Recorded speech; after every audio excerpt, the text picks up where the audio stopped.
Hello, Aries, Sun, Moon, Rising, and Venus signs. Kamusta kayo? Sana po nasa mabuti kayong kalagayan. Welcome back po sa Star Tarot. At kung bago kayo rito, welcome din po kayo. Please subscribe, like, share my videos, and leave me a comment kung nakaresonate po kayo. So first card po ninyo, communicate. Sabi dito, things left unsaid will never reach the shore kung hindi nga naman kayo magsasabi, kung hindi ninyo i-communicate, 'di ba? So kung ano yung iniisip ninyo, ano yung saloobin ninyo, 'di ba? Kayo lang ang makakaalam nun, no? Even if gusto mong iparating sa iba, sa ibang tao 'yon, kung meron kayong kailangang kausapin or pagsabihan, 'di ba? So if you are not going to communicate it, kung hindi mo 'yun isusulat, kung hindi mo 'yun sasabihin, 'di ba? So, hindi makakarating sa kanila 'yun. Kaya, 'wag mo ng, i-keep lang 'yan sa sarili mo, 'di ba? Kung meron kang gustong sabihin, meron kang gustong iparating sa ibang tao, kung ano man ang mga impormasyon na 'yan, communicate it, 'no? Para na magkaintindihan na kayo. So we have dive. You don't find pearls on the seashore. That's very true. Kailangan mo talaga na sisirin, hindi ba? So ngayon, tulad nito, kung hindi mo gagawin, 'di ba? So hindi mangyayaring maririnig ka or maiintindihan ka ng mga tao, 'di ba? Na gusto mong makausap, na gusto mong makarinig, no, ng kung ano man ang gusto mong iparating sa kanila. So yun din yun, kung hindi ka a-action, walang mangyayari, 'di ba? So you really need to take action, 'di ba? Kahit kunyari mga plano, 'di ba? Kahit may mga plano ka, kahit marami kang plano, walang walang magma-manifest sa buhay mo or ah, walang magka-come to fruition sa realidad mo if you're not going to take action, 'di ba? So yun yun. So we have self-care. Drowning doesn't always require water. Ayan, self-care, Aries. Maaari na hindi mo na naaalagaan ang katawan mo, ang sarili mo, ang overall health mo. Kaya paalala ito sa'yo. It's about time na for you to do some kind of self-care. Okay? Always remember na dapat nga may panahon tayo sa lahat ng bagay. Dapat lagi tayong may time for everything para balanse ang lahat. Para magiging balanse ang lahat. Para hindi tayo magkakaroon ng problema. No? Kasi sometimes, pag may imbalance na, meron na tayong nakakalimutan. Meron na tayong mga hindi nagagawa. Doon nag-uugat, doon nagsisimula ang problema.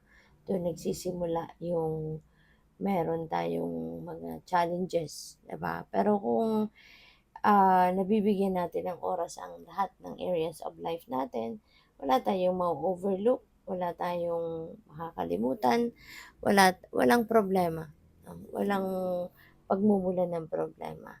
So, lalo-lalo na sa kalusugan, 'di ba? Kung napapabayaan na ang kalusugan, napapabayaan ang katawan kasi let's say, ang daming obligasyon, ang daming responsibilidad, 'di ba? At 'yun na lang ang napagtutuunan ng pansin. So, ang tendency, 'di ba, mapapagod ka, mada-drain ka, mababurnout ka. Kasi tao lang tayo eh, 'di ba? We're just humans. May pagod din, may pagod, no, na nararamdaman tayo. Kaya importante na lagi nating bibigyan ng pagkakataon ng sarili natin na makapagpahinga, 'di ba? Makapag-unwind, magkaroon ng tulog. Kasi during sleep, that's when our body repairs. Kaya napakahalaga din ng tulog, 'di ba? So we have Ace of Wands. This is new beginning.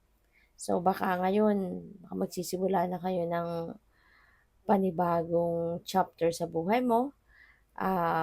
O pwedeng mayroong bagong trabaho, o pwedeng may opportunity for new career. So baka mayroong change of path dito na tatahakin ng iba sa inyo. You know? Maaari din na ito na yung pagsisimula ng routine ninyo, bagong routine.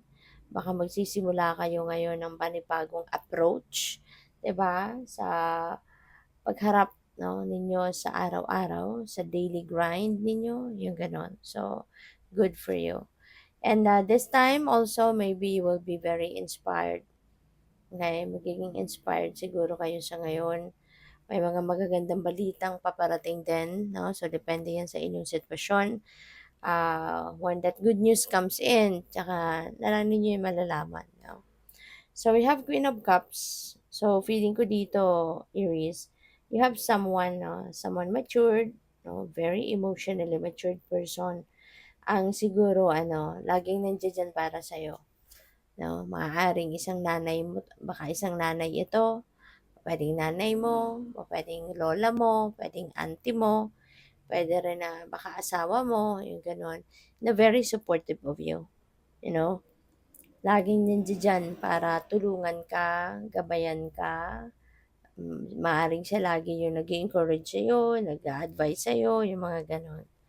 And this also signifies 'no, na around this time, maybe you will be more intuitive, you will be more sensitive, you will be more empathic, at yung ano mo, yung psychic abilities mo will be heightened sa ngayon. Kaya this is also the best time to tune in to your intuition kasi merong mga merong mga guidance 'no, na ipapadala sa'yo ang divine that is, going to ano, that is going to um, guide you kung papaano ninyo ina-navigate 'no, yung mga sitwasyon ninyo sa buhay sa ngayon, okay.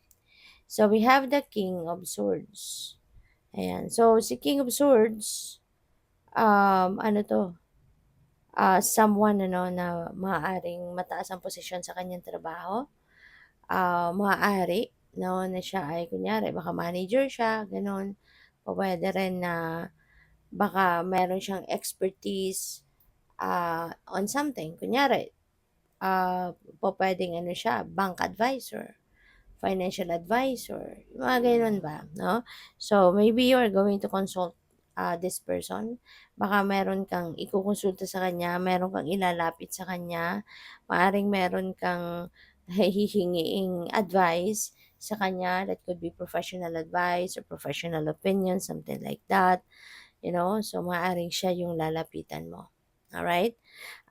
Possible din na ang iba sa inyo merong mga decisions sa ngayon na kailangang harapin, may mga decision making na kailangang harapin, that could be regarding money. No, yun ang napipick up ko dito. That could be regarding money.